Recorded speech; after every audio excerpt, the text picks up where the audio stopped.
నీ వ్యక్తిగత జీవితం ఏమిటో, నీ చీకటి జీవితం ఏంటో, ఎవరితో ఎలా ఉంటున్నావో, ఏ విధంగా సంపాదిస్తున్నావో, ఎక్కడ ఖర్చు పెడుతున్నావో, తల్లిదండ్రులతో, అన్నదమ్ములతో, భార్య బిడ్డలతో, ఇరుగు పొరుగుతో నీ సంబంధం ఎలా ఉందో నా కొండ చెప్పుడు తెలిసినవాడు.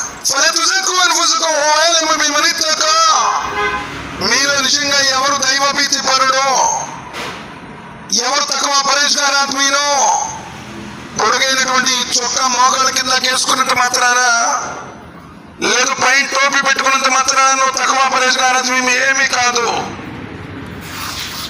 చూడండి, నిజంగా ఎవరికి వాళ్ళు ఆలోచించండి సోదరులారా. ఈ రోజు నా జీవితం ఎలా గడుస్తుంది? నిజంగా నా జీవితంలో ఈ రోజు ఆఖరి రోజు అయితే, క్యాలెండర్ లో నాది ఆఖరి డేట్ అయితే, సమాజంలో నా దగ్గర సమాధానాలు ఉన్నాయా?